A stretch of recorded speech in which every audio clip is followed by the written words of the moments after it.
وعدکم اللہ مغانم کثیرۃ تاخذونها، اللہ تعالیٰ نے اے مسلمانوں تم سے وعدہ کیا ہے بہت سی غنیمتوں کا جو تمہیں حاصل ہوں گی. فعجل لکم ہذہ، تو یہ تو اللہ نے فوری طور پر تمہیں عطا کر دی ہے، یعنی یہ فتح مبین. وکف ایدی الناس عنکم، اور لوگوں کے ہاتھ تمہاری جانب سے روک لیے. یعنی جنگ اگر ہوتی ظاہر بات ہے کہ قریش بھی پھر اگر اس میں اپنی قوت کا مظاہرہ کرتے تو کچھ نہ کوئی نقصان تو مسلمانوں کا بھی ہوتا. کف ایدی الناس عنکم، ان کے ہاتھ باندھ لیے اور روک لیے اللہ نے تم سے. وَلِتَكُونَ آیَةً لِّلْمُؤْمِنِينَ، اور تاکہ اہل ایمان کے لیے ایک نشانی بن جائے. وَيَهْدِيَكُمْ صِرَاطًا مُسْتَقِيمًا، اور اللہ تعالیٰ اب تمہیں سیدھی راہ پر جو ہے گامزن کر دے، یعنی تمہاری جد و جہد کو، اجتماعی جو جد و جہد ہے تمہاری، اسے براہ راست تیر کی طرح سیدھا اب اس کے آخری ہدف اور منزل مقصود تک پہنچا دے. وَأُخْرَىٰ لَمْ تَقْدِرُوا عَلَيْهَا، اور کچھ اور بھی فتحیں ہیں جن کا ابھی تک تمہیں جس پر قدرت حاصل نہیں ہوئی ہے. قد احاط اللہ بہا، اللہ تعالیٰ ان کا بھی احاطہ کیے ہوئے ہیں. یعنی یہ کہ اس کے فوراً بعد تمہیں ایک فتح ملے گی جو کہ خیبر کی ہوگی، کیونکہ یہ اس جو رکوع ہم نے دوسرا پڑھائے ہیں، تیسرا اس سے پہلے نازل ہوا ہے. اور یہ کہ پھر فتح مکہ ہونے والی ہے. اللہ تعالیٰ نے یہ تمام فتوحات جو اللہ کے تو علم میں ہے، اللہ کے نے ان کا احاطہ کیا ہوا ہے. وَكَانَ اللَّهُ عَلَىٰ كُلِّ شَيْءٍ قَدِيرًا، اللہ ہر چیز پر قادر ہے. وَلَوْ قَاتَلَكُمُ الَّذِينَ كَفَرُوا لَوَلَّوُا الْأَدْبَارَ، اور اگر یہ کافر یعنی قریش مکہ تم سے جنگ کرتے تو لازماً پیٹ دکھا دیتے، پیٹ پھیر جاتے. ثم لا یجدون ولیا ولا نصیرا، اور پھر نہ پاتے اپنے لیے کوئی حمایتی، کوئی مددگار. سنت اللہ التی قد خلت من قبل، یہ اللہ کی وہ سنت ہے، اس کا دستور ہے، اس کا قانون ہے کہ جو پہلے سے چلا آ رہا ہے. یعنی یہ کہ اللہ تعالیٰ اپنے رسولوں کی مدد کرتا ہے. تو اب رسول کے ساتھ اگر وہ جنگ پر آمادہ ہو گئے ہوتے تو یقیناً ان کو پیٹھ دکھانی پڑتی اور شکست ان کا مقدر بنتی. سنت اللہ التی قد خلت من قبل ولن تجد سنت اللہ تبدیلا، اور نہیں پاؤ گے تم اللہ کی سنت اور اللہ کے دستور میں کوئی تبدیلی. وَهُوَ الَّذِي كَفَّ أَيْدِيَهُمْ عَنْكُمْ وَأَيْدِيَكُمْ عَنْهُمْ بِبَطْنِ مَكَّةَ، وہی ہے جس نے روک لیے ان کے ہاتھ تمہاری طرف بڑھنے سے اور تمہارے ہاتھ ان کی طرف بڑھنے سے. بِبَطْنِ مکہ، بیچ شہر مکے کے، یعنی مکے کی وادی میں اور مکے کے شہر میں اگر یہ جنگ ہوتی اور یہ خونریزی ہوتی. من بعد ان اسفرکم علیہم، اور یہ اللہ نے روک دیا اس کے بعد کہ اللہ نے تمہیں ان پر فتح دے دی تھی. یعنی کہ واقعتاً دل میں قریش شکست کھا چکے تھے، وہ سمجھ گئے تھے کہ ہمارے لیے مقابلہ ممکن نہیں ہے، ورنہ وہ صلح کبھی نہ کرتے. ان کے لیے تو یہ چیز گویا کہ بڑی موت سے بھی بڑھ کر جو تھی بھاری تھی کہ مسلمان جو ہے ان کے ساتھ ہم صلح کریں، انہیں تسلیم کر لیں، اور پھر یہ بھی طے کریں کہ اگلے سال آپ آئیے اور ہم 3 دن کے لیے یہ پورا مکہ خالی کر دیں گے، آپ یہاں جس طرح چاہیں عمرہ کریں. یہ شرط بھی اس میں شامل تھی اگلے سال، لیکن اس سال آپ کو جانا پڑے گا. ہماری ناک جو ہے اتنی نہ کٹے کہ اسی سال آپ عمرہ کر لیں، لیکن یہ ہے کہ بہرحال آئندہ آپ آئیں گے. تو اس کے بعد کہ اللہ نے تمہیں ان پر فتح دے دی تھی. وَكَانَ اللَّهُ بِمَا تَعْمَلُونَ بَصِيرًا، اور جو کچھ تم کر رہے ہو اللہ اسے دیکھ رہا ہے. هُمُ الَّذِينَ كَفَرُوا وَصَدُّوكُمْ عَنِ الْمَسْجِدِ الْحَرَامِ، وہی لوگ ہیں، یعنی ان کے جرائم کا تذکرہ ہو رہا ہے جنہوں نے کفر کیا تو، اور تمہیں روکے رکھا مسجد حرام تک جانے سے. وَالْهَدْيَ مَعْكُوفًا أَن يَبْلُغَ مَحِلَّهُ، اور ہدی کے جو جانور لے کے گئے تھے مسلمان احرام کے ساتھ ساتھ، وہ ہدی کے جانور تھے کہ کعبے کے لیے نیاز کے یہ جانور ہیں، وہ رکے ہوئے تھے کہ وہ اپنی اصل جگہ پر یبلغ محلہ، کہ اس کا اصل مقام تو یہ تھا کہ کعبے جائیں، وہاں پر ان کا چڑھاوا چڑھایا جائے اور ان کی قربانی دی جائے. لیکن یہ کہ وہ رکے ہوئے تھے کہ وہاں تک نہیں پہنچ سکتے تھے. لیکن یہ اللہ نے کیوں ہاتھ روک لیے ان کے ہاتھ تم سے، تمہارے ہاتھ ان سے کیوں روک لیے، جنگ کیوں نہیں ہونے دی، اس کی حکمت اب آ رہی ہے. وَلَوْلَا رِجَالٌ مُؤْمِنُونَ وَنِسَاءٌ مُؤْمِنَاتٌ، اگر نہ ہوتے مرد مومن اور عورتیں مومنات، لم تعلموہم، جنہیں تم نہیں جانتے تھے، ان تطؤوہم، اندیشہ تھا کہ تم انہیں بھی پیس ڈالتے. یعنی جب جنگ ہوتی ہے، بھٹی گرم ہو جاتی ہے، اس وقت تو تحقیق و تفتیش مشکل ہوتی ہے. اب وہ مسلمان کے جو ہجرت نہیں کر سکے، ان میں ضعفاء بھی تھے، ان میں مریض بھی تھے، ان میں عورتیں بھی تھیں جن کے لیے ممکن ہی نہیں تھا، جیسا کہ ہم سورہ نساء میں پڑھ چکے ہیں کہ جن کے لیے بالکل ممکن ہی نہیں تھا، اللہ تعالیٰ نے ان کو معاف کر دیا تھا. ہجرت نہیں کر رہے تب بھی اللہ ان سے معاوضہ نہیں کرے گا. تو اب وہ لوگ بھی موجود تھے مکے کے اندر. اب اگر یہ چکی چلتی تو پھر تو یہ پیس ڈالتی ان کو بھی. وَلَوْلَا رِجَالٌ مُؤْمِنُونَ وَنِسَاءٌ مُؤْمِنَاتٌ لَمْ تَعْلَمُوهُمْ أَن تَطَئُوهُمْ، تم جانتے ہی نہیں تھے، ہو سکتا ہے کہ تم انہیں بھی کچل دیتے. فَتُصِيبَكُم مِّنْهُمْ مَعَرَّةٌ، اور ان کے معاملے میں پھر تم پر ایک الزام آ جاتا بغیر علم، اس کے بغیر کہ تمہیں کوئی علم ہو، تمہاری بے خبری میں تم پر الزام آتا کہ ان اہل ایمان نے آ کر اپنے اہل ایمان ساتھیوں کو بھی قتل کر دیا.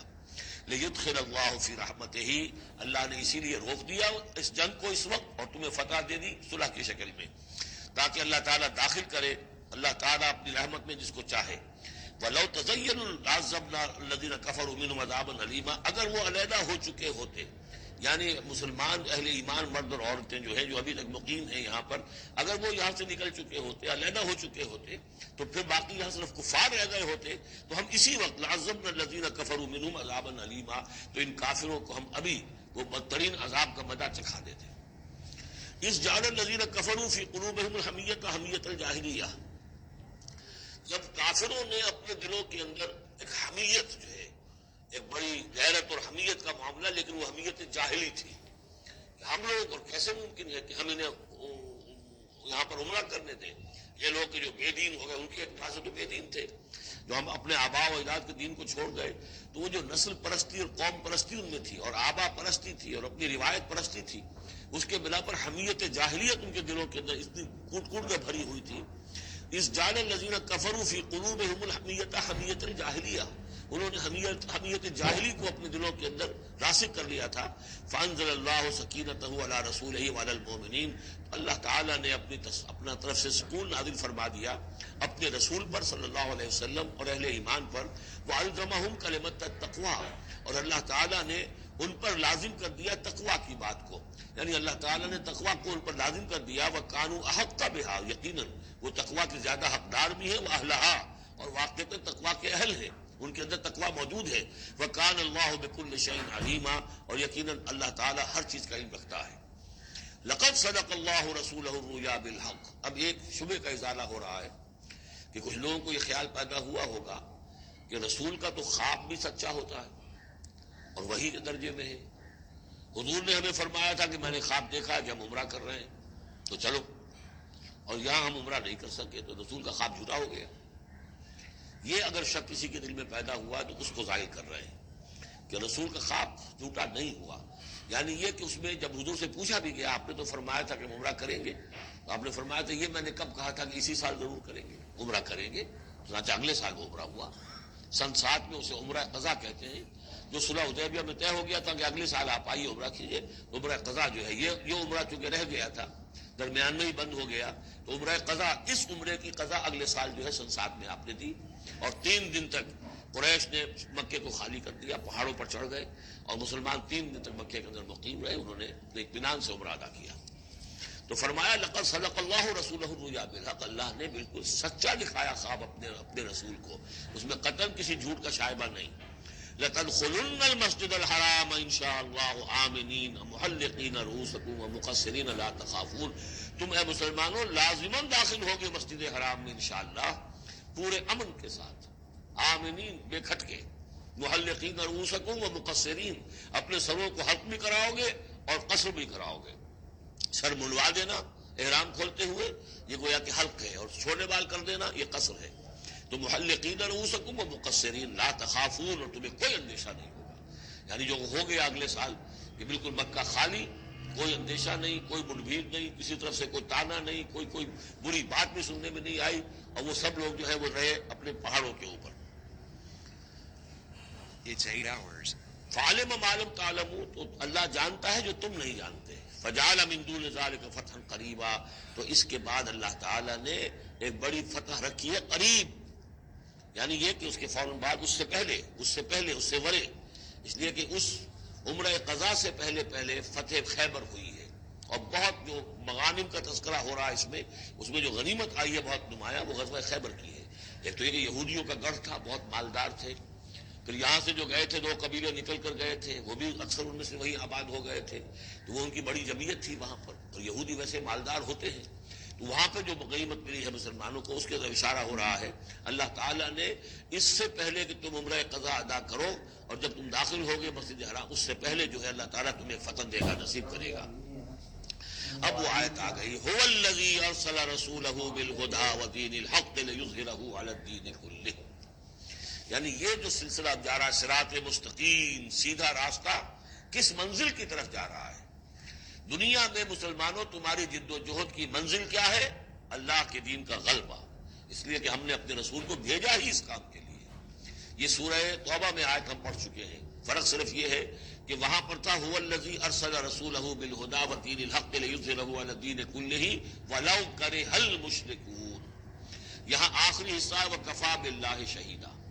لیکن سورہ توبہ والی آیت جوں کی تم پھر سورہ صف میں آ جائے گی، وہ بھی اب زیادہ دور نہیں رہی ہے، وہ بھی ہم جلدی پڑھیں گے.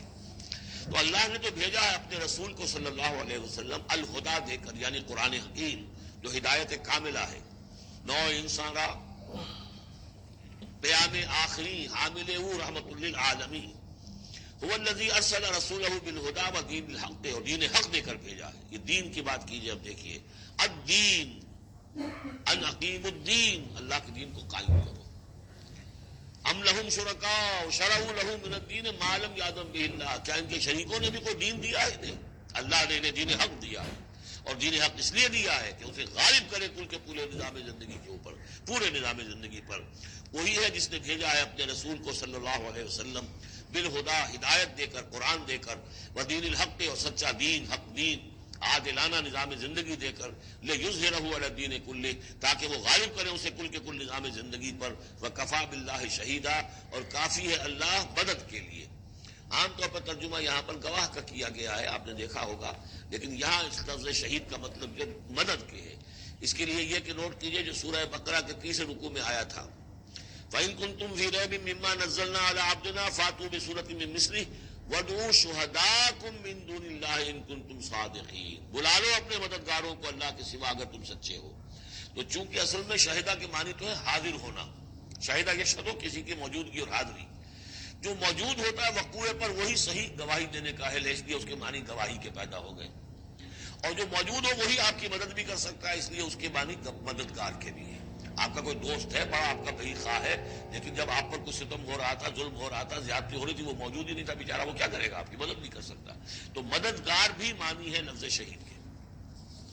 وَكَفَىٰ بِاللَّهِ شَهِيدًا، اللہ کافی ہے مددگار کی حیثیت سے. محمد الرسول اللہ والذین معہ، یہ وہ جماعت ہے جو اس بیعت کی بنیاد پر وجود میں آئی ہے. نوٹ کر لیجیے اس بات کو. یہ بیعت کے تذکرے کے ساتھ اب یہ آیت آ رہی ہے. محمد الرسول اللہ صلی اللہ علیہ وسلم ایک بیعت تو وہ لیتے تھے کہ جو کوئی ایمان لاتا تھا ایمان کی بیعت، لیکن جو آپ نے اہل مکہ سے کبھی نہیں لی، بلکہ وہاں تو جس نے بھی کہہ دیا اشہد ان لا الہ الا اللہ واشہد ان محمد رسول اللہ، کوئی فارمل ڈیکلریشن، کوئی اور اس کے لیے کوئی سمبولک کوئی اقدام نہیں تھا، اللہ یہ کہ کوئی باہر سے آتا تھا تو بیعت ہوتی تھی. اس کے بعد آپ نے بیعت مکے میں دو لی ہیں، بیعت عقبہ اولیٰ، بیعت عقبہ ثانیہ. اور بیعت عقبہ ثانیہ کی بیعت وہ ہے کہ جس سے اب وہ ایک جماعتی شکل بنی ہے، اس لیے کہ اس کے الفاظ کیا ہیں؟ متفق علیہ روایت ہے، یہ بخاری اور مسلم دونوں میں. راوی اس کے حضرت عبادہ بن صامت رضی اللہ تعالیٰ عنہ. وہ بیعت کیا تھی؟ بایعنا رسول اللہ صلی اللہ علیہ وسلم علی السمع والطاعۃ فی العسر والیسر والمنشط والمکرہ وعلی عثرۃ علینا وعلی ان لا ننازل امر اہلہ وعلی ان نقول بالحق اینما کنا لا نخاف فی اللہ لومۃ لائم. ہم نے بیعت کی تھی اللہ کے رسول سے کہ آپ کا ہر حکم سنیں گے اور مانیں گے، اطاعت کریں گے. فی العسر والیسر، خواہ مشکل ہو اور خواہ آسانی ہو. والمنشط والمکرہ، خواہ ہماری طبیعت آمادہ ہو، خواہ ہمیں اپنی طبیعتوں پر صبر کرنا پڑے. اعلی عثرۃ علینا، خواہ ہم پر دوسروں کو ترجیح دی جائے. ہم کبھی نہیں کہیں گے کہ ہم آپ کے پرانے ساتھی ہیں، آپ نے بالکل ایک نووارد کو ہمارے اوپر امیر کیسے مقرر کر دیا. نہیں، اٹس یور پریروگیٹو، یہ آپ کا اختیار ہوگا، جس کو آپ چاہیں امیر بنائیں. وعلی اللہ ننازل امر اہلہ، جنہیں آپ والی امر بنا دیں گے، امیر بنا دیں گے، ان سے بھی ہم جھگڑیں گے نہیں، ان سے تعاون کریں گے، ان کی اطاعت کریں گے. جیسے کہ ایک اور حدیث میں حضور نے فرمایا من اطاعنی فقد اطاع اللہ ومن عصانی فقد عصی اللہ. جس نے میری اطاعت کی اس نے اللہ کی اطاعت کی، اور جس نے میری نافرمانی کی اس نے اللہ کی نافرمانی کی. ومن اطاع امیری فقد اطاعنی، جس نے میرے مقرر کردہ امیر کی اطاعت کی اس نے میری اطاعت کی. ومن اطاع امیری فقد ومن عصا امیری فقد عصانی، جس نے میرے مقرر کردہ امیر کی نافرمانی کی اس نے میری نافرمانی کی. اب ظاہر بات ہے جب جماعتی زندگی ہوتی ہے تو ایک ہی امیر نہیں ہوتا. اب ایک فوج ہے، ایک سپہ سالار ہے، لیکن اور چھوٹے چھوٹے جو اس کے حصے ہیں، میمنا پر کوئی اور ہے، میسرا پر کوئی اور ہے، اب قلب پر کوئی اور ہے، چھوٹے چھوٹے کمانڈرز بھی تو ہیں، چھوٹی سی کمپنی ہے، پلاٹون ہے، پھر بٹالین ہے، بٹالین سے اوپر ریجیمنٹ ہے، ہر جگہ پر جو ہے اس کے جو آفیسرز موجود ہیں، جو کمانڈرز موجود ہیں، ان سب کا سلسلے وار سب اطاعت کا نظام اگر نہیں ہوگا تو وہ فوج کہاں ہوئی؟ اس طرح ایک جماعت ہے، ایک پورے ملک کے اندر جماعت ہے، اس کا امیر ہے، پھر اس کے کئی صوبائی اس کی شاخیں اس کے امیر ہیں، تو یہ تو نظام اس طرح چلے گا۔ تو یہاں پر وَعَلَىٰ أَن نَّقُولَ بِالْحَقِّ أَيْنَمَا كُنَّا، اور آخری بات جو تھی اس بیعت کے اندر کہ ہم جہاں کہیں بھی ہوں گے حق بات ضرور کہیں گے، مشورہ مانگا جائے گا مشورہ دیں گے، we will not hold back over opinions, ہم اپنی رائے دیں گے، حق بات کہیں گے جہاں کہیں ہوں گے، لیکن اس کے بعد جو فیصلہ ہوگا فَإِذَا عَزَمَ الْأَمْرُ، جیسا کہ ہم پڑھ چکے ہیں، جب فیصلہ ہو جائے تو پھر یہ کہ اللہ اور اس کے رسول کی اطاعت لازم ہے۔ تو فرمایا یہ محمد رسول اللہ والذین معہ کی جو جماعت بنی ہے اس شکل میں، اس قتال کے مرحلے کے شروع ہونے سے پہلے، منہج انقلاب نبوی میں اقدام کا مرحلہ جب آیا ہے، پیسو ریزسٹنس جب ایکٹیو ریزسٹنس میں چینج ہو رہی ہے، تو اب وہ ایک نظم جماعت کی شکل ہے، اور وہ بیعت عقبہ ثانیہ کی بنیاد پر وجود میں آیا۔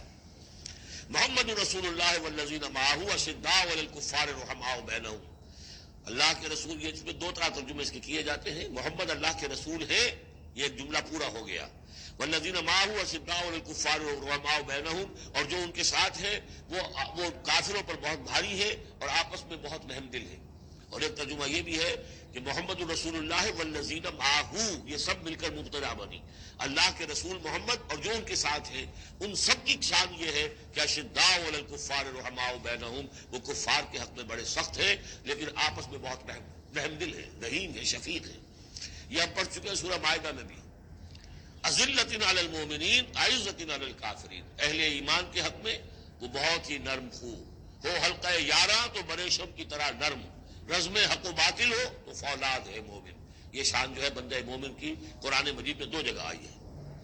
تراہم رکعاً سجدا یبتغون فضلا من اللہ ورضوانا، تم دیکھو گے ان کو کبھی سجدے میں گرے ہوئے ہوں گے اور کبھی رکوع کر رہے ہوں گے، وہ اپنے رب کے فضل کے متلاشی رہتے ہیں ہر دم ہر آن، اور اللہ کی رضا چاہتے ہیں۔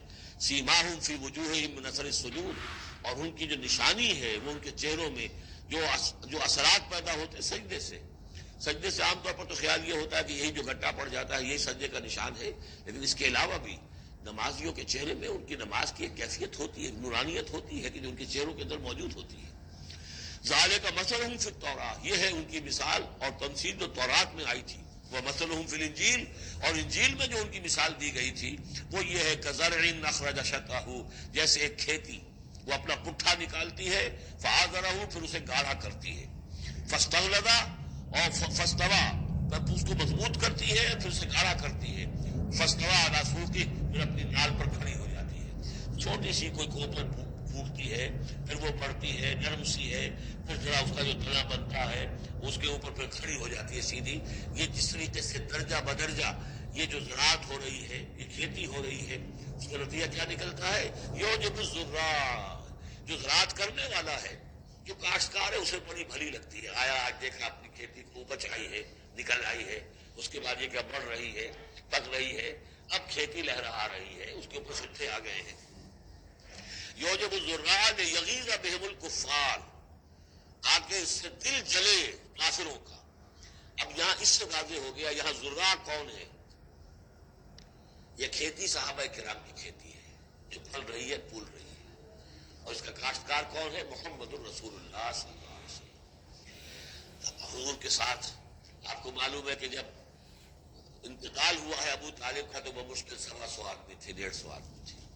آپ کی ایسی پوزیشن بھی نہیں تھی کہ اپنے بل پر مکے میں رہ سکتے، اسی لیے طائف گئے تھے، کوئی آلٹرنیٹ بیس مل جائے میں وہاں منتقل کر دوں اپنی اس دعوت کا اور اپنی اس تحریک کا مرکز، لیکن یہ کہ وہاں سے خالی ہاتھ آنا پڑا تھا۔ ایک وہ دور تھا کہ جس میں پھر ایک مشرک کی امان لے کر مکے میں داخل ہو سکے، مطعم بن عدی کی۔ آج ایک دور یہ ہے کہ 1400 یا 1800 آدمی جو ہے وہ بیعت موت کی ہے انہوں نے، اور ان کو اس پر جو ہے ملال ہے کہ دم کر صلح کیوں کی ہے، ان کی جو حمیت ایمانی ہے، غیرت ایمانی ہے، وہ ملال اس پر ہے، وہ جان بچنے کی کوئی خوشی نہیں ہے انہیں، وہ تو کہہ کہ ہم نے دم کر کیوں صلح کی۔ ہم اپنی جانیں دینے کے لیے تیار ہیں، کھیتی جو ہے اپج رہی ہے۔ تو فرمایا کزرع اخرج شطأہ فآزرہ فاستغلظ فاستوى على سوقه يعجب الزراع ليغيظ بهم الكفار وعد الله الذين آمنوا وعملوا الصالحات منهم مغفرة واجرا عظیما۔ اللہ نے وعدہ کیا ہے ان لوگوں سے جو ایمان لائے اور نیک عمل کیے، ان میں سے جو واقعتاً جنہوں نے ایمان اور عمل صالح کا حق ادا کر دیا، کہ ان کے لیے مغفرت بھی، اجر عظیم بھی ہے۔ یہاں جو مولانا عثمانی صاحب نے حاشیہ لکھا مجھے بہت پسند آیا، کہ اگرچہ حضور کے سارے ساتھی جو ہیں وہ سب کے سب وہی تھے کہ جو ایمان اور عمل صالح کا حق ادا کر چکے تھے، پھر بھی منہم کی ایک قید لگا کر گویا کہ ان کو یہ بات بتا دی گئی ہے کہ اصل معاملہ ہے کہ موت تک انسان قائم رہے اس پر، مبادا بعد میں کہیں کسی کے اندر کوئی تزلزل پیدا ہو جائے، ورنہ یہ کہ اگر کسی کو اس طرح کا یقین دلا دیا جائے تو اس سے تو یہ کہ پھر اطمینان پیدا ہو جائے گا۔ ہونا یہ چاہیے کہ آخری وقت تک ڈرتا رہے آدمی، بین الخوف والرجا کی کیفیت رہے، کہ کہیں ایسا نہ ہو کہ میں پھر کہیں آج جس مقام پر اللہ نے مجھے پہنچا دیا ہے کہیں پاؤں پھسل جائے۔ مغفرت و واجر عظیم کا اللہ نے وعدہ فرمایا۔ اب یہ سورہ مبارکہ آ گئی، سورۃ